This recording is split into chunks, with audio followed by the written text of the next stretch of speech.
They thought we'd take it, just like that.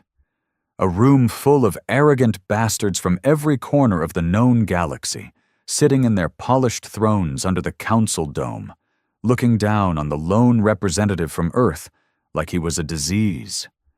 I watched it live, like most of the planet did. Streams buzzing, comment sections boiling over as the insult landed with a gut-punch force.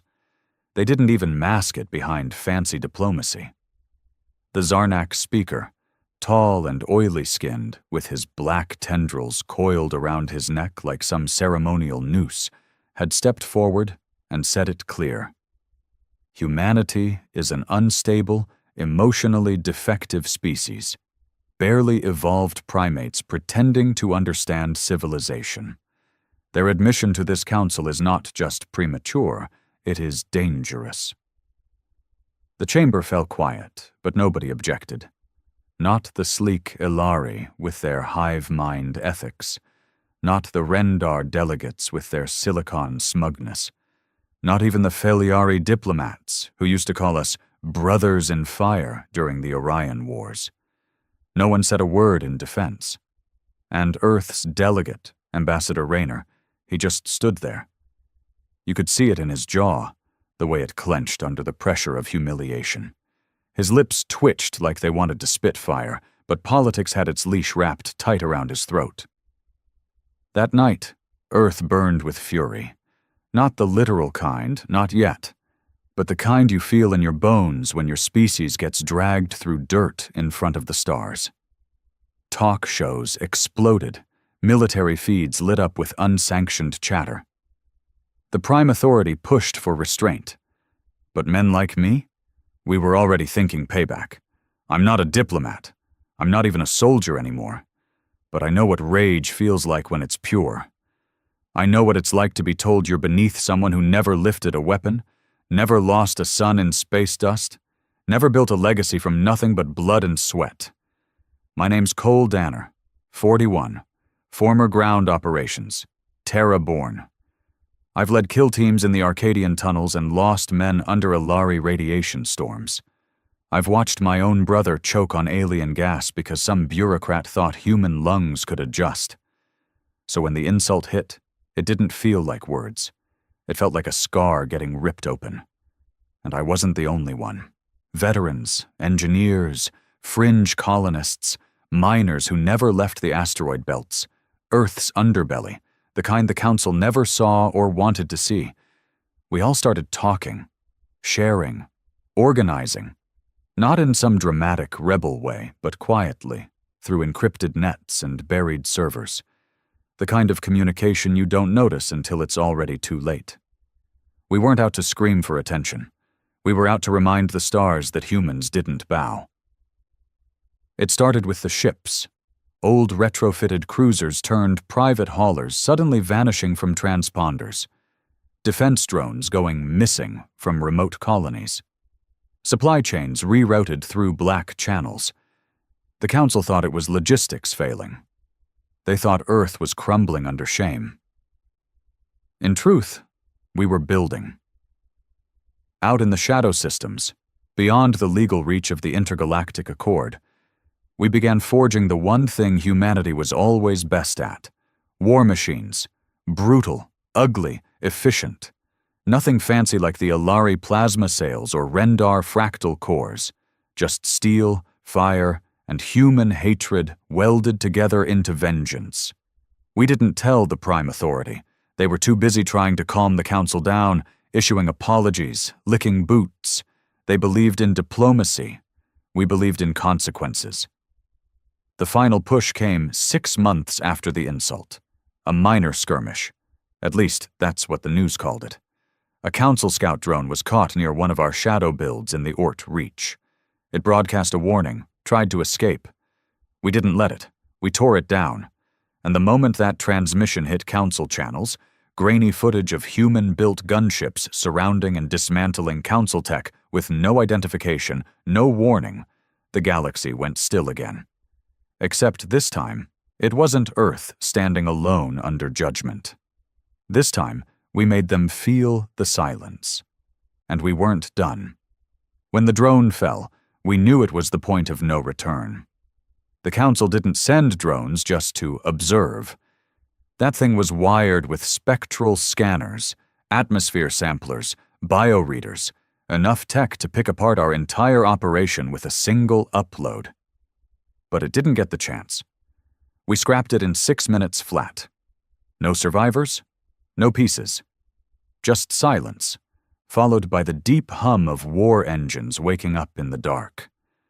I watched the playback from the command deck of Iron Rain, a former mining cruiser we'd stripped, gutted, and rearmed with torpedoes and dual coil cannons. She wasn't pretty, but she could kill. That made her beautiful to us. My second-in-command, Griggs, stood behind me with his arms crossed.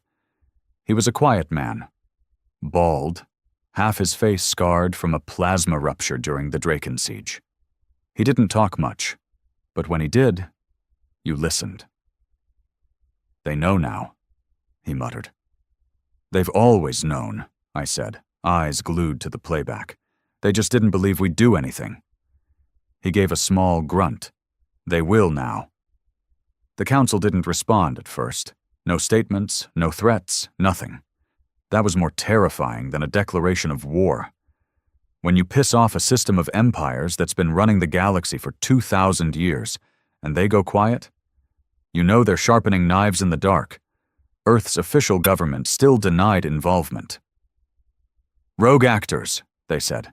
"Unsanctioned operations. We are cooperating with Council investigations." All of it was political theater. The Prime Authority couldn't stop us even if they wanted to. We weren't a faction anymore. We were a movement. And we had momentum. 2 days later, we hit a convoy. Council cargo freighters passing through neutral space, Ilari silk, Rendar crystalline processors, nutrient cores from the Kral moons. We didn't take hostages. We didn't broadcast demands. We disabled engines, took what we needed, burned the rest. No messages, no mercy. Because this wasn't about communication anymore. It was about pain. You can't insult a species that's crawled from mud, survived plagues, built fire, flown to the stars, and expect silence. You can't spit on the graves of our dead, our martyrs, our soldiers, our builders, and expect us to swallow it for the sake of galactic harmony. They thought we wanted peace. We wanted dignity. And if they weren't going to give it, we'd carve it into the stars with their bones. Back on Iron Rain, the crew worked like a single angry organism. 50 of us. No uniforms, just patched armor, worn fatigues, tools clipped to belts, mechanics, ex-Marines, outlaw engineers. Every man had lost something: family, home, pride. That loss had a face, and it wore the Council's smug expression. Our next target was riskier, a diplomatic relay hub orbiting Cavern 9, deep within Council-patrolled territory. It processed millions of interstellar communications daily. Orders, troop movement logs, surveillance data. It was supposed to be untouchable. We disagreed. Griggs and I studied the orbital schematics for hours, our fingers dancing over the hologrid. Rotational blind spots, pulse lag in the sensor beacons, docking windows. "This isn't just a raid," I told him. "We hit this, we send a message. You're not safe." Griggs nodded slowly. "We'll need the Widow's Fist." The Widow's Fist was a stealth ship, a former Ilari cruiser hijacked and reprogrammed by our best tech head, a moody bastard named Karn. The Ilari used cloaking shields that bent light, but they never considered someone might turn their own technology against them. Karn had, and he made it sing. 2 days later, the operation was live. We moved in under shadow protocols: blackout engines, silent comms, ID suppression layers. No insignia, no trace. We came in like ghosts. The strike was surgical. We disabled the station's external sensors, slipped in through the maintenance shaft, and hacked the relay cores. We didn't destroy it. We repurposed it. Karn rerouted a quarter of their entire data stream directly to a hidden server node near Earth's Mars colony. Every secret, Every strategy, every private insult passed around by council members now had human eyes on it. Then, we left. Not a single death. Not a trace. When the council realized what had happened 3 cycles later, their fury shook the stars. Now they responded. Hard. They deployed the Vanguard, a fleet of 70 elite vessels, half of them battleships, bearing the Council's golden insignia like a middle finger dipped in power. Their mission: find the traitors, punish the world that sheltered them, and re-establish the hierarchy. They arrived in orbit around Earth without warning.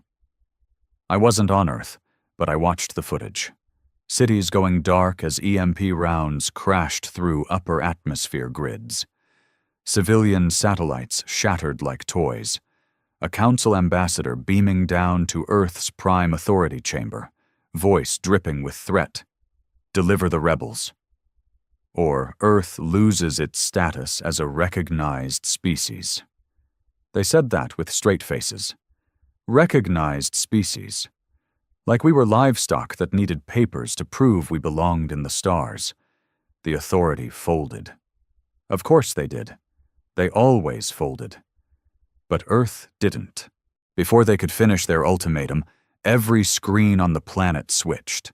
From advertisement boards in neon-soaked mega-cities to the wrist comms of farmhands in the dust zones, everything flickered. And then our message played. Not a face, just a voice. Mine. You insulted us. You dismissed our place in this galaxy. You tried to humiliate Earth in front of your thrones, your councils, your empires. You wanted obedience. You will get vengeance. The feed cut to drone footage of our black flag ships dropping out of hyperspace around the outer rim. 60 in total. All black-hulled, unregistered, bristling with weapons. You will not erase our pride. You will not chain our anger. You will never threaten Earth again without bleeding for it. The Vanguard left Earth orbit 2 hours later. But not out of fear. They had targets now. And so did we. The war wasn't coming. It had already started. I remember the night we hit the Vanguard supply line. We'd tracked one of their support haulers through a half-dead sector near Zentar 12. No escorts, just a fat, slow-moving target carrying ammunition, food, medical kits. It was meant for frontline forces who were prepping to cleanse a colony suspected of harboring radical humans. That's what they called us now. Radicals. We weren't radical. We were betrayed. We cut the hauler open in minutes. No speeches. Just fury and fire. The captain begged over the comm link. We're non-combatants, I answered coldly. So were we. Then we lit them up. There were no cheers on board afterward. No high fives or victory songs. Just silence. Heavy, grim, because we didn't kill for fun. We killed to remind them. The humans you spat on? We remember. The men you laughed at? We return with fire. The children you dismissed? They're grown now, and they've built weapons from your arrogance. We weren't trying to destroy the galaxy. We were trying to survive in it. And if survival meant going through the bastards who thought they owned it, so be it. Back on Iron Rain, Griggs looked out at the stars and muttered, "They still think we're bluffing." I didn't answer, because in a way I hoped they did. Because what we were planning next? It wasn't a bluff, it was hell, and they'd walk straight into it. The council believed they were still in control, that we were just animals reacting out of instinct, lashing out, emotional, irrational. That's what they always said about us. Primitive, volatile, dangerous. They weren't wrong about the last one. We didn't want to be dangerous, but they made us that way. By the time they realized we weren't just pissed, we were organized, it was too late. Every colony, every fringe world with even a sliver of human blood was rising. Not waving flags, not chanting songs, rising with steel, with grit, with long-buried rage turned into strategy. We weren't just reacting anymore, we were planning. And the first move in that plan, the battle for Echelon Station. Echelon wasn't big. It wasn't even important by Council standards, just a refueling point for smaller ships near the edge of Sector 12, orbiting a dead planet with no name. But what made it matter to us was who was there. They'd stationed a fleet command corps at Echelon. 4 Vanguard captains, 2 surveillance AI, one of the Council's strategic directors, a Feliari noble named Asun Diel, who'd been bragging in transmissions about domesticating the Earthborn. We intercepted those words, played them on loop in our barracks. Domesticating the Earthborn. Like we were animals they needed to cage and break. So we made a decision. We'd take Echelon, not just for the data, not just for the supplies, but for the message. A cold, ruthless, undeniable message. You don't tame humanity. You bleed trying. The attack began with silence. We dropped out of slipspace 20 clicks beyond the station's sensor reach. Iron Rain led the charge, followed by Black Ember, Ghost Widow, and Maelstrom. 4 ships, each crewed with men who had nothing left to lose, men who chose vengeance over fear. Griggs was at my side, helmet clipped under his arm. His eyes were dead calm. He never smiled before a fight. Never talked either. He just checked his gear and waited for the order. I keyed the comms. All squads. Phase 1 begins now. We go in quiet. EMP charges only. No fire until I say. If anyone makes noise, I'll throw them out the airlock myself. One by one, our boarding teams launched, magnetic sleds firing from the underbellies of our cruisers, like spears across a void. We hit the hull of Echelon Station in 15 seconds. Silent. Precise. And then we got to work. My boots hit the cold metal of their outer corridor, gloves locking onto the access rail. I looked down the line. 18 men, all quiet, all ready. Griggs signaled. We breached. The explosion was barely a whisper, a pressurized pop as the airlock buckled. Inside, the lights flickered. Alarms triggered. But we were already through, cutting down automated sentries before they could scan us. The first guard we encountered was a Rendar tech officer. Long limbs, crystalline armor, 4 mechanical eyes. He reached for an alert panel. I shot his hand off. He screamed, dropped, and Griggs put a boot through his chest cavity. No hesitation. No mercy. We split into 3 teams. 1 to secure the AI core, 1 to breach the command center, 1 to disable the station's comms so they couldn't call for help. I led the command breach. The halls were tight, lined with polished gold plating and council flags, symbols of superiority, of order, of the civilized galaxy. I hated every inch of it. This place reeked of false authority. We reached the command center in 4 minutes. 8 guards, 2 turrets, 1 shielded gate. I looked at my squad. Fast and ugly, I said. And we went in. The firefight lasted 11 seconds. When the smoke cleared, 6 of my men stood, breathing heavy. The rest were down. 1 missing half his leg, another torn open from neck to ribs. I stepped over bodies and walked into the center of the command room. Asundal stood there, wrapped in ceremonial Feliari robes, shivering with some kind of staff in his hand like it meant anything. Tall, blue-skinned, 6-fingered, eyes full of disgust. "You dare," he started. I shot him in the leg. He dropped with a scream, grasping at the wound. "You think we're beasts," I said, walking up to him. "So now you get to see what happens when you corner one." He spat blood. "You are proving us right." "No," I said. "We're proving you wrong. You thought we'd bark. You thought we'd run. We don't run. We bury." He looked up at me, pain contorting his alien features. "You're animals." I leveled the barrel of my rifle against his forehead. "We're human," I said. Then I pulled the trigger. The blast echoed through the station. By the time our other teams regrouped, we had full control, Echelon Station was ours. We broadcast it live. A message hacked straight into the Council's interstellar feed. We didn't show faces, just the Council flag burning on the floor, Asundal's corpse in the background, and the words etched into the steel above, "You started this. We'll finish it." The reaction was immediate. Panic, rage, and most important, fear. The Council declared us terrorists, outlaws. They announced a galaxy-wide purge of all human-aligned forces not under the Prime Authority's leash. Bounties, blacklists, entire colonies put under surveillance. And in doing so, they made their biggest mistake. They proved our point. Every human who'd doubted us, they saw now. Every neutral who'd stayed quiet, they had to choose. And many did. Fringe colonies raised black banners. Miners reprogrammed Council drones.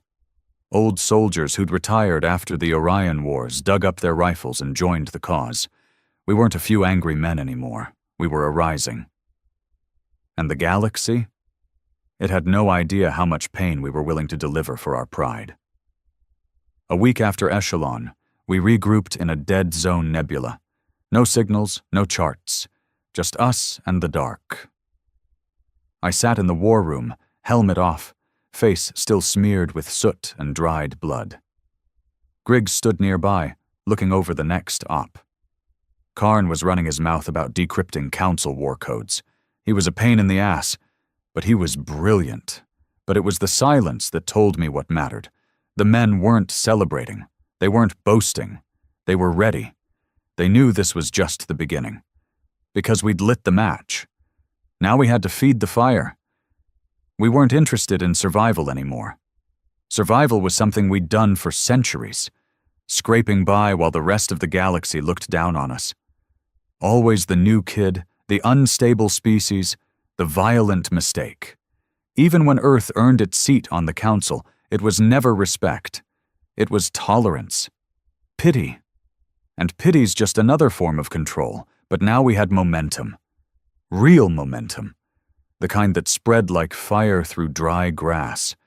Every system we hit made a noise the Council couldn't silence, because it wasn't just bullets and wreckage, it was belief. A belief that Earth wasn't going to take it anymore. I didn't want to be a symbol. I didn't even want to lead. But symbols don't get to choose themselves. They're built from blood. After Echelon, the Council poured credits into retaliation. They sent a full fleet squadron after us, 20 ships under High Marshal Tal Rix. The bastard was a Zarnak, tall and serpentine, a veteran of the Varnum pacification. Ruthless, cold, and efficient. He thought he could wipe us out before we rallied more forces. He was wrong. What the Council never understood was that humans aren't just loud, we're adaptable. You can train a Rendar to fight, but only in ways it was programmed. You can order a Feliari to lead, but only within their caste. Humans, we improvise. We build weapons out of scraps and strategies from desperation. The plan we laid out for Tal Rix was suicide on paper, but we weren't playing by their paper. We called it Operation Black Net. 4 colonies, scattered across 3 systems. Small, mostly mining hubs or terraforming outposts. Council scouts suspected them of harboring radical elements. Their words for anyone who didn't kneel fast enough. We leaked false intel that I was there. Personally, on the ground, they took the bait. Tal Rix sent his fleet to surround the colonies. It looked like a sweep and burn operation. Standard Council doctrine, cut off escape, broadcast surrender demands, bomb resistance. Show the rest of the galaxy what happens when you poke the beast. But we knew the script better than they did, because we wrote a new one. While his fleet spread across 3 systems, we launched decoys, drones that emitted human life signals, fake transmissions using voice samples, even falsified atmospheric disturbances that mimicked heat signatures from reactors. Tal Rix chased phantoms, and while he chased, we struck. His fuel depots, his comms relays, his jump gates. We didn't hit ships, we hit infrastructure. quietly, surgical.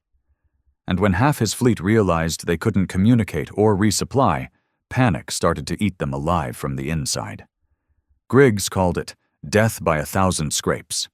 I called it balance. By the time we launched the real attack, Talrix's ships were low on energy, blind to interstellar data, and nervous as hell.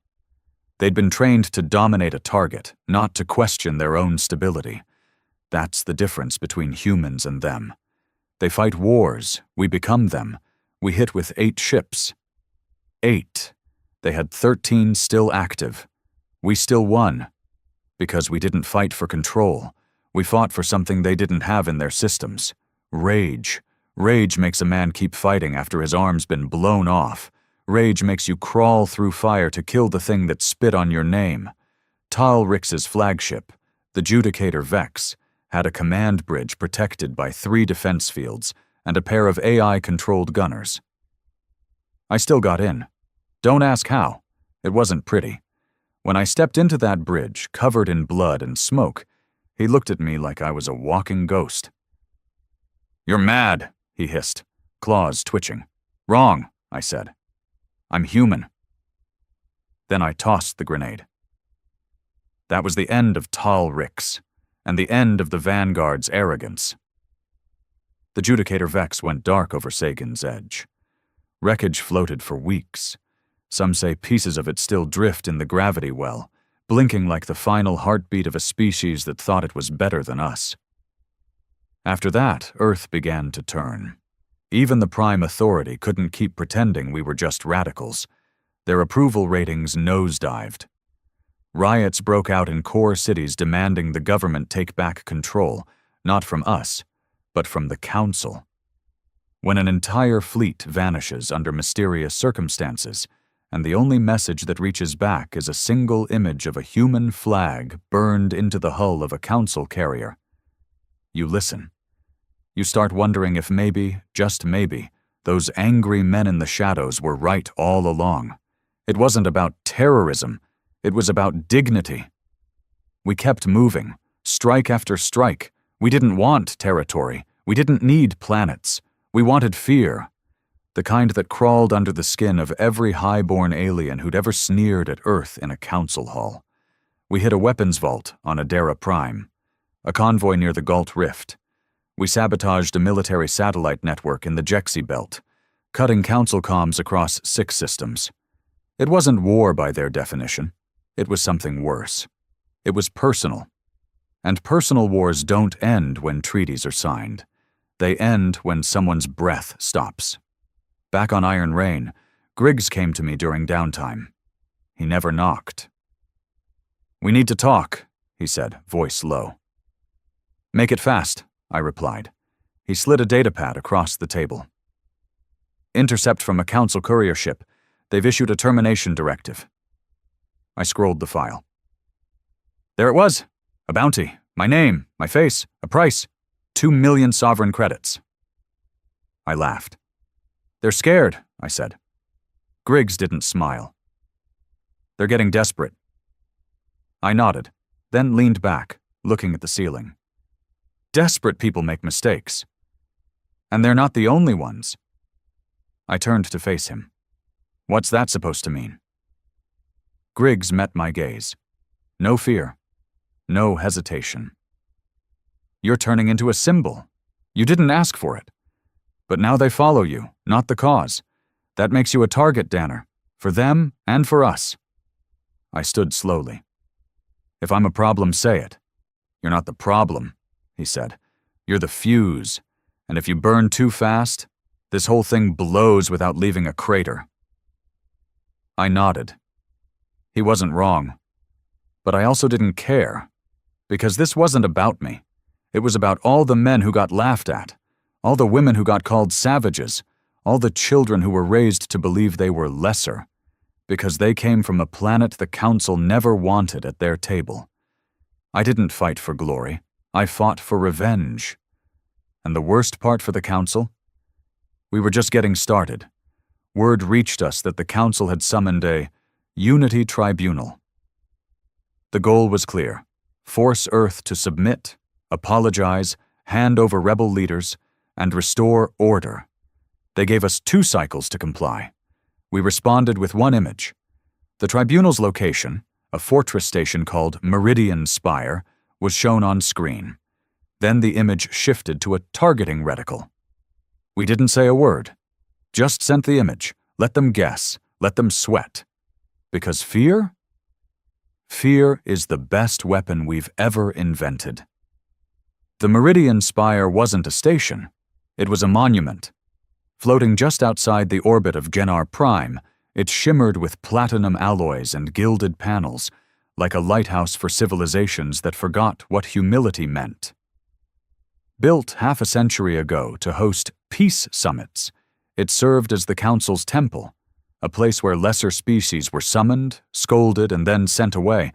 We'd all seen the feeds, Earth's delegation humiliated, forced smiles, bows of submission. Back then, we called it diplomacy. Now, we called it the target. When we leaked the image of a targeting reticle over the spire, the Council's first response wasn't military. It was moral outrage. Their media organs went berserk. Human extremists threaten galactic peace. Terror at the gates of order. Even the prime authority on Earth made a statement. We do not condone these actions. We urge restraint. Restraint. That word again.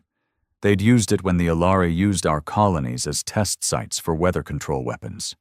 They used it when Rendar security officers tossed a human child out of an airlock by accident.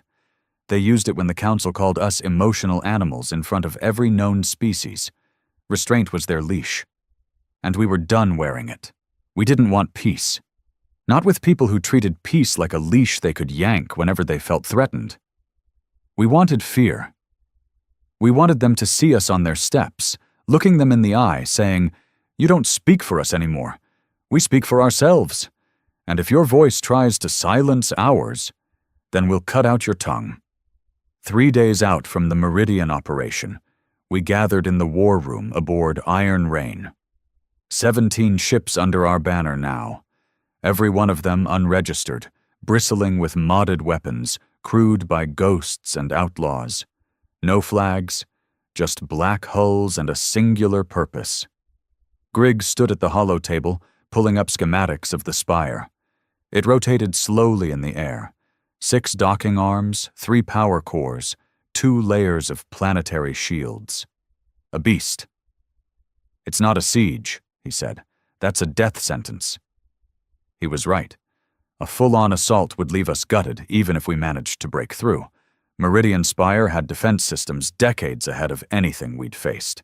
We didn't need to destroy it. We needed to shame it. Karn, our resident madman engineer, grinned from his side of the room. "So we hit the core?" "No," I said. "We hit the meeting." Griggs turned to me slowly. "You're serious?" "They're calling a unity tribunal," I said. "Everyone's going to be there. Every smug bastard who ever sneered at Earth. If we strike when they're all inside..." "We send a message they'll never forget," Griggs finished. Karn rubbed his hands together. "We'll need to bypass their shield frequency and cloak entry and disable the drone net before we even get close. Can you do it?" I asked. He smiled like a man who's seen God and laughed in his face. "I'll do it with one hand and a hangover." We moved. 3 days of prep. Every system we ever hacked, every sensor trick we ever pulled, every dirty trick humanity ever learned from being pushed around. We brought it all. Phase 1. Ghost Walk. Karn fed false data into the Council's early warning networks. He simulated a pirate invasion on the far side of the sector. 75 fake distress calls. It was enough to draw a third of Meridian's security forces away from the station. Phase 2. Black insertion. We cloaked 3 ships with a fusion of stolen Ilari phase tech and brute force human shielding. It wasn't stable. One spark of plasma and the whole system would collapse. But it got us close, right under the spire's orbit. Phase 3. The Walk of Fire. That was mine. We boarded with a team of 15. Not an army, just specialists. Men who'd fought in places the Council pretended didn't exist. I handpicked everyone. No rookies, no cowards, just wolves. Our goal wasn't to kill them all. Our goal was to make them look weak. We entered through the service ports at Docking Arm 2, bypassing the maintenance scanners with Karn's override codes. There were patrols, 3 Feliari guards, tall and armored. Griggs and I dropped them before they could even blink. Silencers on, headshots clean. We moved fast. The tribunal was already in session, high above in the council chamber. 500 species watching. Dozens of diplomats in ceremonial robes, sitting in spirals of arrogance. On the outer screens, Earth's representatives were waiting, hands tied behind their backs. The council was planning to make a show of our shame. We turned it into a broadcast of their downfall. We burst through the chamber doors with smoke grenades and flash detonators. The room exploded in chaos. Alien delegates screamed, cowered, stumbled over one another. Their guards tried to respond, but they weren't ready. They were trained for protesters. We were war. I walked straight up to the high speaker, a 12-eyed, silver-scaled beast named Velik Moore, who once said Earth was an infected animal that needs containment. I didn't hit him. I looked him in the eyes and said, "Earth doesn't kneel." Then I pulled a beacon from my belt and triggered the broadcast. Every screen in the galaxy lit up. The feed override was absolute. Ships, colonies, council cities. Everyone saw the council, not in control, but cornered, afraid, humiliated. We didn't fire a shot in that chamber. We didn't need to. We showed them fear, their own. Then we walked out. We left behind a message, not carved in steel, not broadcast in threats, just 4 words sprayed across the council dais in black paint: never again the leash. When we made it back to Iron Rain, the stars had changed. No more silence from the outer colonies. No more whispered support. Open rebellion sparked across council territory. Human labor zones refused orders. Entire research stations cut their council feeds. Even some non-human allies started questioning the order. The council declared martial law in over 30 sectors. They weren't stopping the chaos. They were feeding it. And all the while, Earth watched. No longer with shame, but with pride. Back in the war room, Griggs looked over new intel. His face was grim. "They've called in the elders." I raised an eyebrow. "The elders haven't intervened in 400 years, I said. Griggs nodded. "Which tells us exactly how scared they are."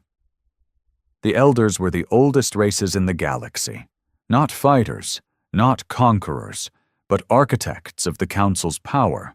If they were stepping down from their high towers, it meant one thing: they were preparing to rewrite the rules, again. And this time, we were in their way.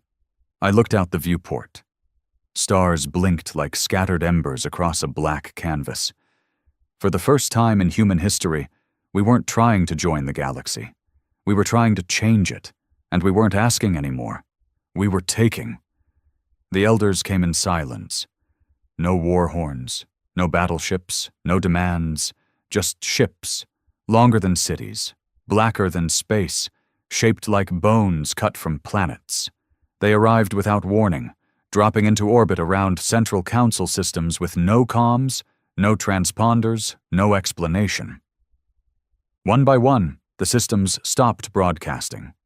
First Lyran, then Ophar 6, then the entire Varnum cluster. Their silence said more than any threat. They weren't here to negotiate, they were here to correct. The Council hadn't called the Elders in centuries, not since the Barren Purge, when an uprising of the Carthan species nearly burned down 3 sectors over bio-slavery. The Elders didn't take sides. They took control. Whenever things got too wild, too unpredictable, too human, they stepped in and reset the board. This time, we were the fire. But we weren't alone anymore. After Meridian Spire, everything changed. Humanity wasn't an isolated rebellion anymore. We were the spark that ignited a galaxy of buried grudges. Not every species joined us, but enough started whispering that the Council's leash had grown too tight, its rules too cruel, its thrones too heavy with dust. For the first time in living memory, the Council was afraid of change. And we were its face. Griggs stared at the incoming footage like he was reading his own death sentence. Their positioning. Elders just formed a ring around Core Sector 1. They're not waiting, I said. He nodded grimly. They never do.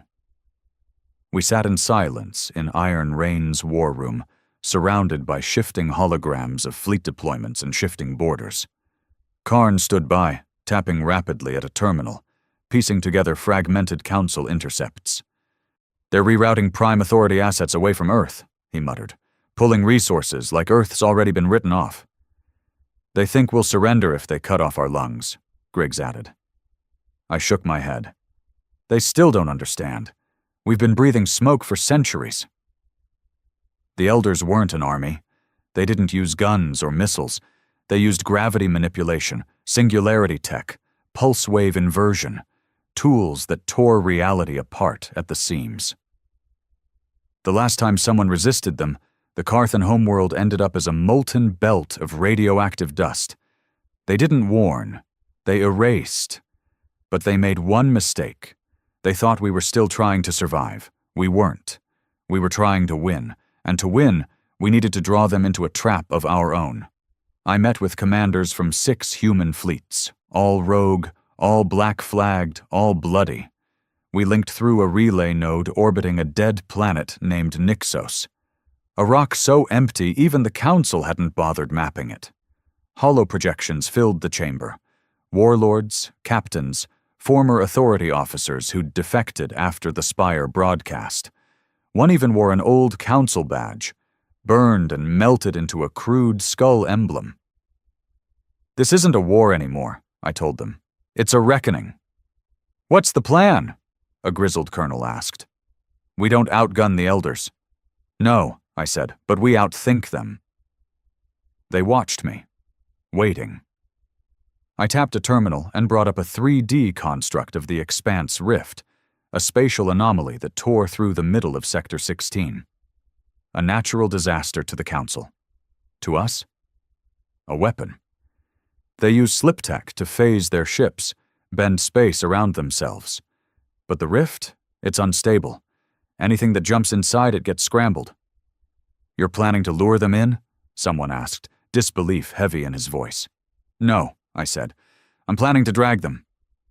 The plan was brutal, risky, but we didn't have the luxury of caution. We deployed 3 decoy fleets through sectors flanking the Rift, broadcasting artificial distress calls in human frequencies. Council law and Elder mandate dictated that all active insurgent threats must be neutralized within 3 cycles. That was bait. Meanwhile, Iron Rain and 2 heavy cruisers moved into position on the far edge of the Rift, hidden inside a radiation cluster so intense it fried conventional scans. We installed signal jammers, pulse field displacers, everything we had.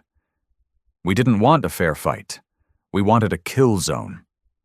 It started with 1 Elder ship, an obsidian behemoth shaped like a spiral dagger, gliding toward our decoy fleet like a god among insects.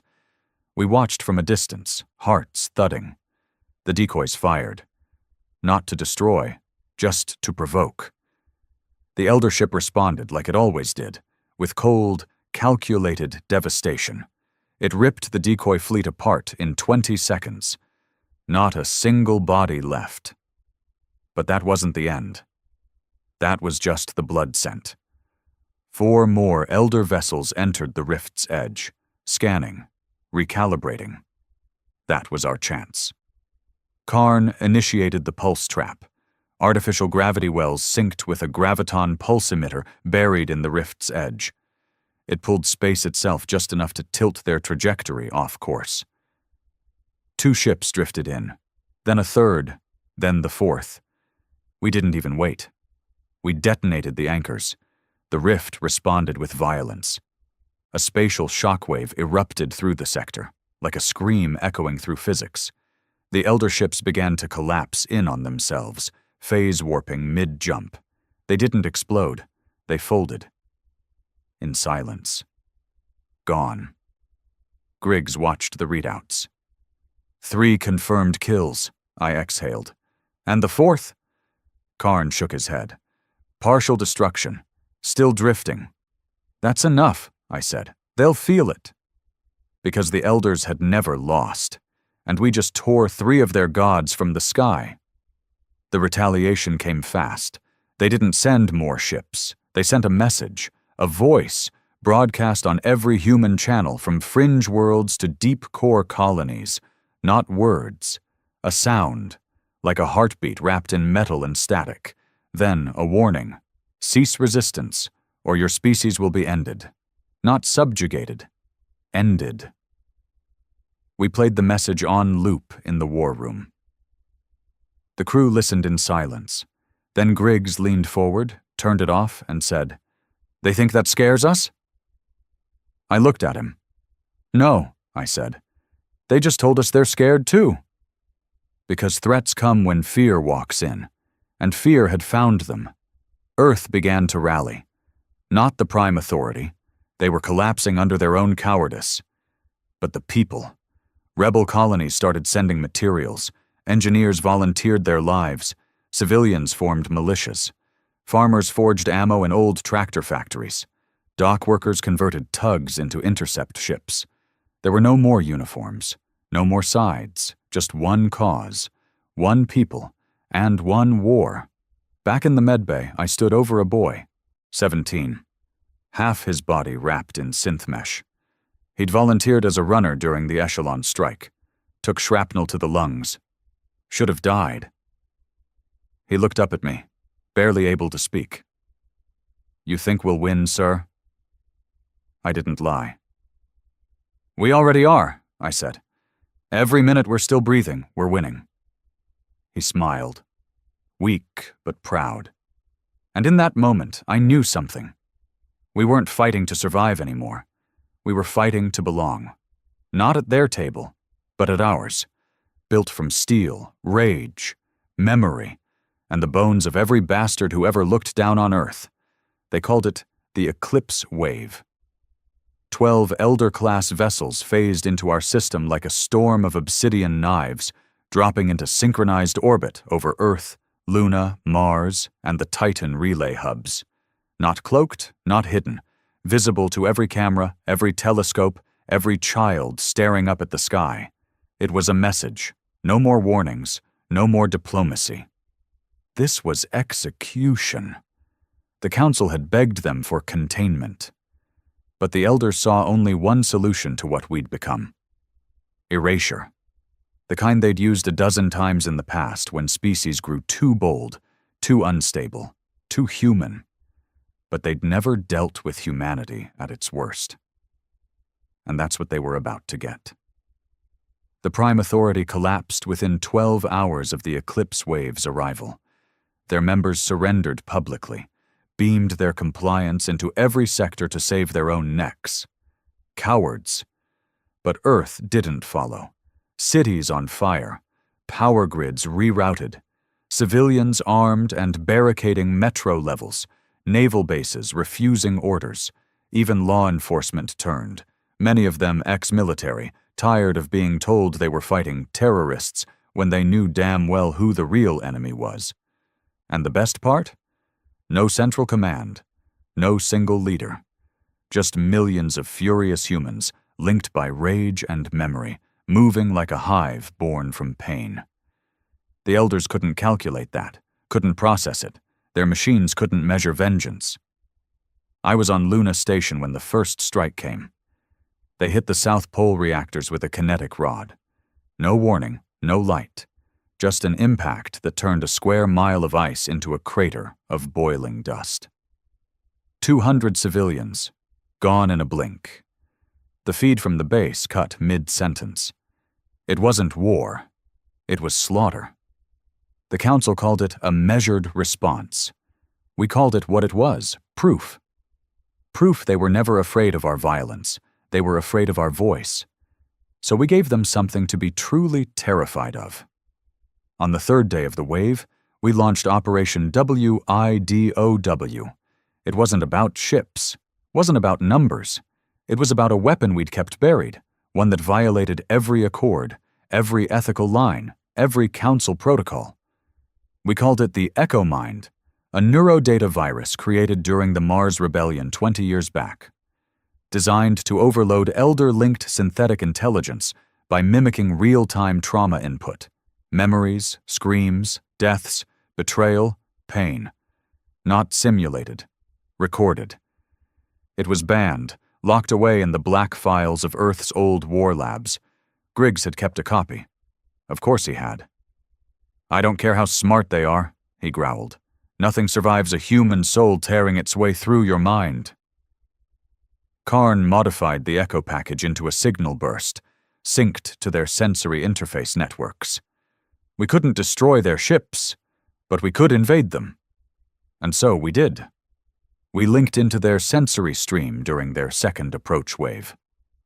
The moment they activated long-range scans over Earth, they opened the door. And the ghosts flooded in. Every atrocity, every failure, every father holding a dead child, every soldier screaming in a vacuum, every betrayal, every last breath, every memory we'd buried deep just to keep going, they felt it. All of it. We turned our pain into a weapon. The elder ships reeled, literally. 3 of them broke formation, firing erratically, some spinning off course. One crashed into the edge of Mars's atmosphere, burning on entry like a dying god. It wasn't enough to kill them all, but it showed them something they didn't believe possible. Fear. Real, cold, blood-soaked fear. And once you plant that seed in an empire that's never felt it, you watch the rot begin. The Council tried to intervene, tried to broker peace. Now they wanted to talk. Too late. We aired every secret we'd scraped from their servers during the years we'd been hunted. Trade deals that sacrificed colonies for mineral rights, genetic cleansing experiments, species categorized by value, and the worst? Project Shepherd, a covert operation to breed subservient humans on isolated worlds, trained from birth to obey Council thought patterns. They called it cultural realignment. We called it genocide. Once we dropped that data across every known broadcast stream, even species who hated us started asking questions. The Council scrambled to deny it. But the Elders? They said nothing, because they didn't deny it. They just didn't care. And that sealed it. The lines were drawn. Back aboard Iron Rain, we plotted the next move. Karn had pinpointed the Elder Fleet's neural signal relay, some kind of core structure aboard the flagship, Vesper Ark, orbiting Saturn. The Ark wasn't a ship by any standard. It was a floating fortress, older than our solar calendar, powered by dark energy pulses and folded geometry tech we barely understood. "Destroy the relay," Karn said, "and you break their hive link." They lose synchronization. No more perfect strikes. No more shared senses. Griggs raised an eyebrow. "And how the hell do we do that?" Karn grinned. "We send Cole Danner into the Ark." The insertion team was just 6 of us. Me, Griggs, Karn, and 3 Warborn. Veterans who'd survived 3 different system purges. We didn't carry flags, didn't wear insignia, just black armor and a promise carved into our bones. We used an old Terran trick. Pulse blinked a cryo shuttle into range under cover of Saturn's electromagnetic storms. Most ships couldn't navigate the interference. We didn't need them to. We just needed to crash hard enough to hurt something. We breached the Ark's outer shell in a blaze of noise and blood. AI drones swarmed us instantly. Tall, skeletal things that moved like liquid metal and screamed in binary. Griggs took 2 hits to the chest and kept firing. Karn triggered a pulse burst that wiped half the room. We fought through 12 decks of pure hell, no maps, no logic, just corridors shifting like they were alive, stairwells that looped into themselves, gravity changing every 100 feet. We kept moving, kept killing, kept breathing. And then we reached the relay core. It didn't look like tech. It looked like a heart, a giant, pulsing, translucent organ, wrapped in tendrils and cables, glowing with pulses that made your head throb. "You feel that?" Karn muttered. I nodded. "That's the sound of them thinking." I pulled the DT charge from my belt. Old Earth tech. No data, no hacking, just fire. I looked at Griggs. "You ready?" He grinned through blood. "Let's cut the strings." I planted the charge. 30 seconds. We ran. Half the station collapsed behind us, void winds tearing through ruptured bulkheads. One of the Warborn was sucked into open space. Gone. We made it to the evac pod, hit launch, and watched the Vesper Arc bleed fire across Saturn's rings. Earth cheered. The Council didn't, because they weren't in control anymore. And the Elders, they weren't invincible. We proved that. Not with fleets, not with armies, but with memory, with pain, with the very thing they called our weakness, our emotions, our scars, our wrath. Back on Earth, the boy from the med bay, he was walking again, limping, slow, lungs still synthetic, but alive. He asked me again, the same question. "Are we winning?" I looked out at the sky, at the ships still circling, unsure now, disconnected, twitching like wounded predators. And I said the truth. No. Not yet. But we've got them scared. And for the first time in 1,000 years. That was enough. They thought we'd stop. After the Vesper Arc fell, after the Elder signal broke and their hive disbanded, after Earth refused to burn and kept breathing through fire, they thought we'd take the win and walk away. They didn't understand the species they tried to erase. You don't humiliate humanity and expect a truce. You don't spit in our face and think we'll just forget. This war wasn't about restoring balance. It was about finishing the reckoning. For every child atomized under a kinetic rod. For every ancestor called a primitive. For every soul they deemed unstable simply for being born human. We weren't here to join the galaxy. We were here to remake it. The Elders had one final fortress. One last stronghold buried beyond mapped space. An ancient, sealed planet at the edge of known coordinates, listed only in forbidden archives. Erithus. Not a homeworld, a control center. It was where the Elder Accord was written, where species classifications were stored, where their oversight, AI, the Thranos core, slumbered in a mountain of alien code. We learned about it from a captured Elder drone still running fragments of chain command protocols. Karn cracked its memory chamber, and there it was. The source of their order, the throne of their silence. And we were going to burn it. The fleet we brought wasn't massive, it was capable. 31 ships, mostly refitted freighters, rogue cruisers, ex-mining rigs converted into carriers, painted black, engine cores glowing like dying stars. No flags, just the Earth symbol carved into metal, a fist closing around a burning star. We reached Erithus on the 12th day. It didn't welcome us. The planet's orbit was wrapped in a synthetic atmosphere that deflected scans, distorted visuals, and blocked all broadcasts. But we didn't need data to know what we were about to do. We came for the heart. And we brought the knife. Landing was suicide. The planetary defenses fired autonomously. Orbital platforms that hadn't opened for a century lit up like the sky was bleeding. We lost 4 ships on approach, but we landed anyway. Griggs and I led the ground strike team. 32 soldiers, ex-council prisoners, volunteers, engineers carrying pulse rifles, colonists armed with homemade Gauss cannons. We breached the outer rim of Erithus's surface structure, towers made of black stone and pulse-conductive glass, humming like they were alive. There was no resistance, just silence, until the doors opened. Then we saw them. The elders, not soldiers, not drones, them, flesh and blood. They stood waiting in the central chamber, cloaked in white, skin like marble, eyes without pupils. They didn't raise weapons, didn't retreat. They just stared at us. One stepped forward. "You've already broken the accord," it said. "Why come here?"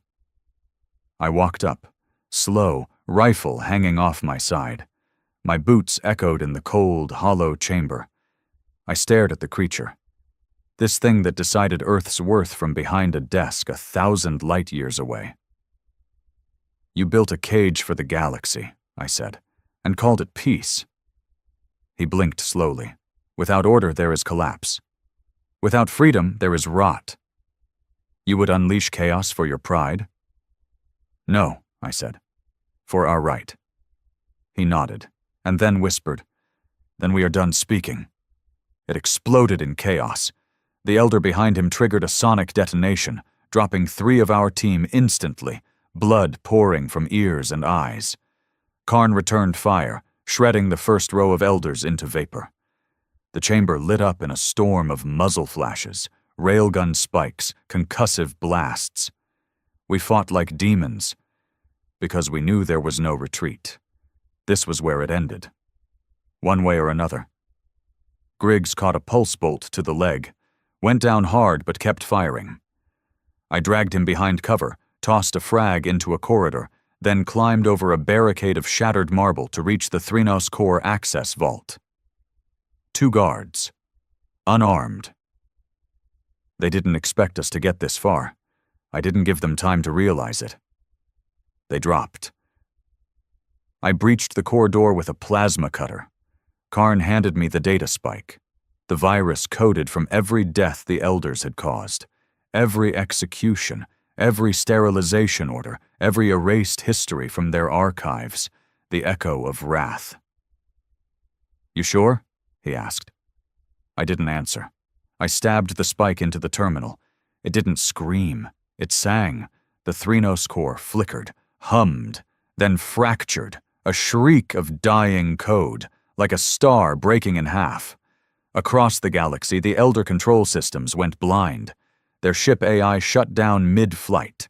Slave protocols snapped off. Broadcast centers blinked out. For the first time in over 3,000 years, the galaxy breathed without a leash. We limped out of the vault, blood on our boots, fire lighting the corridors behind us. Griggs was hit again, this time in the gut. He grabbed my arm, coughing red. "You get out of here," he muttered. "You're coming with me," I growled.